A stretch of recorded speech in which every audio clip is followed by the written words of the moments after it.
Welcome to Bollywood spy ma'am. Thank you very much. First of all देखा जा रहा है कि अरमान के सामने फाइनली खुलासा हो चुका है कि वाणी रजत की बेटी है, जो हाँ कि जी, आप इतने टाइम से छुपाने की कोशिश कर रही थी। बिल्कुल। आपने अबीरा को ही मना किया था यस। और फैंस भी इस बात से ज्यादा काफी नाराज थे कि बार बार अबीरा और अरमान के कुछ बीच में अगर कुछ होता है तो विद्या हमेशा बीच में आ जाती है। क्या हाँ। कहना चाहेंगे आप इस पे? वेल माँ है ना, अभी बच्चों को अगर कुछ दिक्कत होगी या बच्चों पे हानि आएगी या बच्चों को किसी वजह से किसी भी प्रकार की तकलीफ होगी, तो माँ तो है ना, दिखाने के लिए, समझाने के लिए, बताने के लिए। और अगर यहाँ पर बात किसी चीज़ की छुपाने की होती है, जिस झूठ को, जिस सच को हम छुपा सकते हैं, जिसकी वजह से चीज़ें ठीक हो जाएं, परिवार के बीच में उल्लंघन ना हो, परिवार के बीच में दरार ना पैदा हो, परिवार बर्बाद ना हो जाए, तो वहाँ अगर कोई कुछ बोलता भी है किसी सच को छुपाने के लिए, तो वो कोई कोई बुरी चीज नहीं है, एक माँ के नजरिए से देखा जाए तो। और ये तो गीता में भी कहा है कि अगर झूठ किसी बोलने से किसी को हानि नहीं होती, किसी का भला होता है, तो वो झूठ झूठ नहीं होता है। तो यहाँ पर भी ऐसे ही रहा है, बिकॉज विद्या जो है, ऑब्वियसली ऑडियंस जो है वो अरमान और अबीरा के बीच में कभी भी कुछ होता है, चाहे वो कोई भी आए, चाहे माँ ही क्यों ना आ जाए, चाहे विद्या उसकी माँ है वो ही क्यों ना आ जाए उनके बीच में, तो वो भी उन्हें खरता है, अखरता है, उनके आंखों को नहीं भाता। और यहीं पर अगर विद्या बहुत अच्छी चीजें करने लग जाएंगी तो विद्या बहुत प्यारी हो जाएगी उनके लिए।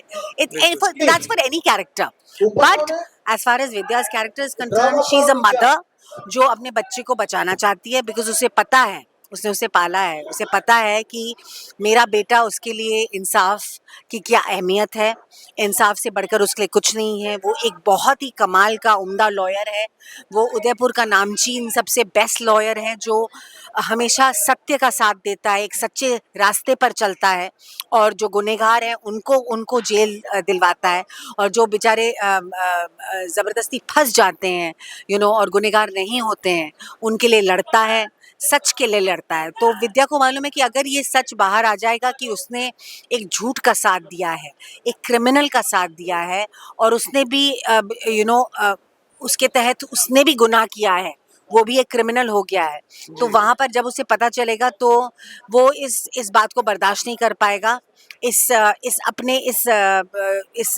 स्टेप को, इस कदम को वो कभी माफ नहीं कर पाएगा, और उसके चलते वो कुछ भी कर सकता है बिल्कुल। अपने साथ, ये उसे पता है, और जिसकी वजह से पूरा परिवार बर्बाद हो सकता है। तो इसीलिए विद्या बोलती है अबीरा को कि मत बताओ, और अबीरा ने भी अभी इसीलिए आज तक उसको नहीं बताया, वरना अगर अबीरा चाहती तो आते साथ पार्टी में बता सकती थी, लेकिन वो भी चुप रही, बिकॉज उसे भी लगा कि कहीं ना कहीं कहीं कुछ गड़बड़ ना हो जाए। लेकिन ऑफ कोर्स सच तो बताना ही है, तो बाद में विद्या बोलती है कि ठीक है, अभी तूने ठान ही लिया है कि तुझे बताना है, मेरे इतना बोलने के बावजूद भी तू उसे बताना चाहती है, समझाने के बावजूद भी तू उसे बताना चाहती है, तो जा जाके बता, अभी उसे जाके बता। तो विद्या फिर बोलती है नहीं माँ, मैं अभी नहीं बताऊंगी, मैं 17 के बाद बताऊंगी, यानी कि मायरा के बर्थडे सेलिब्रेशन के बाद बताऊंगी। तो यहाँ पर वही है, और ये जो खौफ है मुझे हमेशा से चलता आ रहा है मेरे विद्या के साथ। कोई भी वानी से बात करता है घर में तो विद्या को डर लगता है कि कहीं वानी अपने पापा का नाम ना ले ले, कैसे वो चीज़ें छुपाती है, कैसे बीच में आके बोलती है अरे उसे सोने दो, बेचारी घबराई हुई है, डरी हुई है, ज़्यादा उससे चीज़ें पूछो मत। तो ये सब करती है विद्या, किसी तरह से उस पल को टालती रहती है, कोशिश करती है जितना टाल सके कि सबको सच ना पता, कटु सत्य ना पता चल जाए सबको। तो यही है, लेकिन यहाँ पर आ, मतलब अबीरा भी उसे जाकर छुपाती है, मैजिक शो करते करते उसको जाकर छुपाती है, बोलती कमरे के अंदर ही रहना वानी, क्योंकि तुम जो हमारी गेस्ट आए उनको नहीं जानती हो, तो तुम अंदर ही रहना। लेकिन क्रिश बीइंग क्रिश, जो हम दोनों की बातें सुन लेता है, कैसे वो जाकर बोलता है कुछ ना कुछ तो गड़बड़ है, और वो वानी को देखता है, वानी को बॉक्स में बंद करता है, जो box gift box magic show में अबीरा इस्तेमाल करती है लास्ट में। और जब वो मैजिक बॉक्स खुलता है तो उसके अंदर से वानी निकलती है, और वानी का चेहरा जो है वो मित्तल्स देख लेते हैं, और यही अबीरा भी नहीं चाहती थी और विद्या भी नहीं चाहती थी, और एक खुलासा हो जाता है कि वो आखिर रजत गुप्ता जो है उन्हीं की बेटी है। और ये मेरे आपके पीछे जो है मिस्टर मित्तल हैं, जो खड़े हैं, एसएच मित्तल, ये देख रहे हैं कि ये विद्या हमारे बारे में क्या क्या खरी खोटी सुना रही है। She's a darling. She's a darling. Thank you so much. And so ये हुआ है, बट अभी सिर्फ ये पता चला है कि रजत गुप्ता की बेटी है वानी, जी। वो अबीरा की किसी दोस्त की बेटी नहीं है, ये सब परिवार वालों को पता चला है। और परिवार वाले थोड़े से शॉक में भी हैं और थोड़े से नाराज भी हैं अबीरा से कि इतना बड़ा झूठ उसने हमसे क्यों बोला जी और सच को क्यों छुपाया हमसे। एंड यहाँ पर अरमान भी नाराज होगा और अभी ये नहीं पता है कि केस जो उसने लड़ा है वो गलत था। यहाँ वहाँ तक अभी बात नहीं पहुंची है, तो देखते हैं आगे क्या होगा। बिल्कुल। मैम जैसा कि हम सब जानते हैं कि ये जो शो है ये रिश्ता क्या कहलाता है दर्शकों के दिलों पे अपनी अलग ही जगह बना चुका है। हाँ जी। एक पूरी लेगेसी है। और ये जो एब्सोल्युटली। फोर्थ जनरेशन है पोद्दार फैमिली ये पूरे दर्शकों के दिल में अपनी एक जगह बना के रखी है।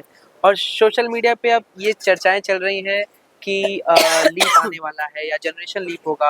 आप लोगों ने भी सुना होगा, क्या कहना चाहेंगी अगर सच में चेंज होगा? क्योंकि दर्शक इस बात से बहुत ही नाराज है क्योंकि वो नहीं चाहते कि उनके पसंदीदा वेल कैरेक्टर जाए। आपने बहुत अच्छी खबर हमें दी है कि दर्शक नहीं चाहते कि लीप हो, लेकिन हमें भी अभी तक ऐसे लीप का पता नहीं चला है। बट ये है कि थोड़ा सा अंदेशा ये हो रहा है कि हो सकता है कि कुछ समय का, कुछ सालों का लीप लें, लेकिन definitely Podars are here to stay. और जैसा आपने कहा कि हम पोदार्स रिश्ता ने तो दुनिया को, पूरे दर्शकों को एक बोलते हैं ना अपना आत्मसात कर लिया है, बिल्कुल अपने आप को उनसे और उनको अपने आप से। तो और एक तरह से हम रिश्ता जो है एक परिवार का हिस्सा बन गए हैं, सबके परिवारों का, हिंदुस्तान के, विदेश में सबके फैमिली मेंबर्स की तरह एक एक हिस्सा बन गए हैं। तो यहाँ पर एंड एक अच्छी बात आपने ये भी बोली कि पोदार्स ने भी एक छाप छोड़ दी है सबके जहन में, दिलों में, दिमागों में, आँखों में।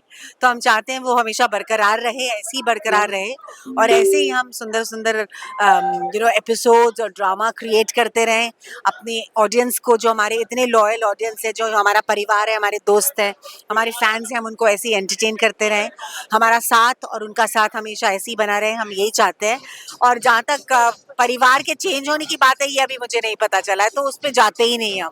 बिल्कुल। Thank you so much. Thank you so much.